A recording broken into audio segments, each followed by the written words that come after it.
G'day guys, it's Tom Scholar here from Cricket Mentoring for Technique Tuesday.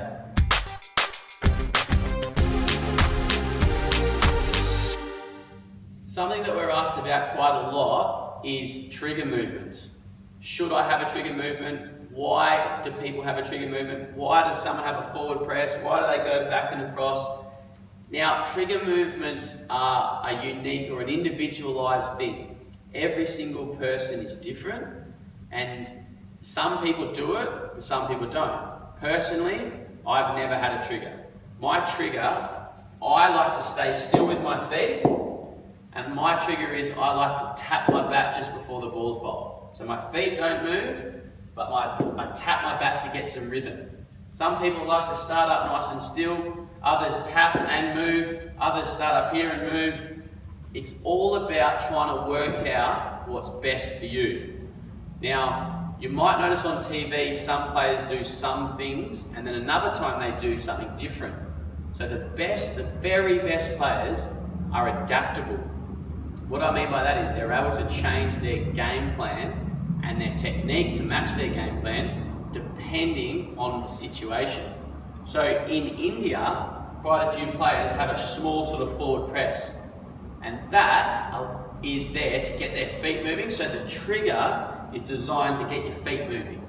Because you're still for a good 10-15 seconds as the bowler's running in, a lot of people feel if they get a quick movement in before the ball's bowled, they've moved their feet and they're in a better position to react. Now the forward press is about trying to get yourself going forward. So that's one option, and that's an option that people often use on the subcontinent or slower lower wickets, because you're not going to get balls fizzing through past your throat too often. You're more likely to get balls that are staying a bit lower. So the little forward press is something that quite a few of the Indian players use. Another option is just back and across.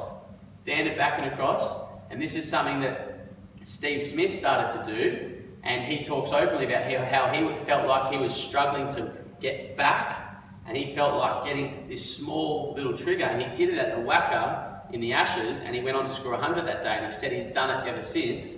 Just a small little trigger back and across. And again, it's all about feel. You want to make sure you're not going too far back. You always want your head in a neutral position, so you're able to go forward or back. If you're doing a little slight trigger, you don't want to be going too far back with it. You want to just move your foot, head stays inside that back foot. So that's another option, just back and across, your front foot stays still. Another option is a double trigger, something that A.B. de Villiers does, and I think Steve Smith's doing it at the moment.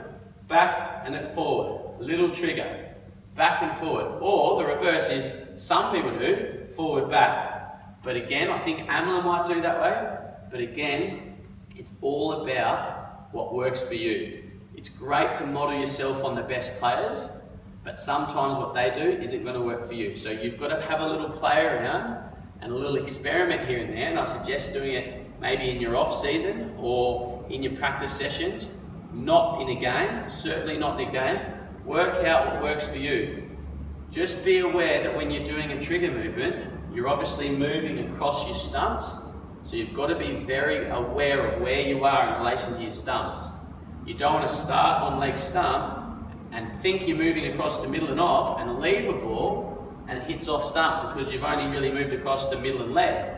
You want to become very aware of where you're moving to in relation to your stumps.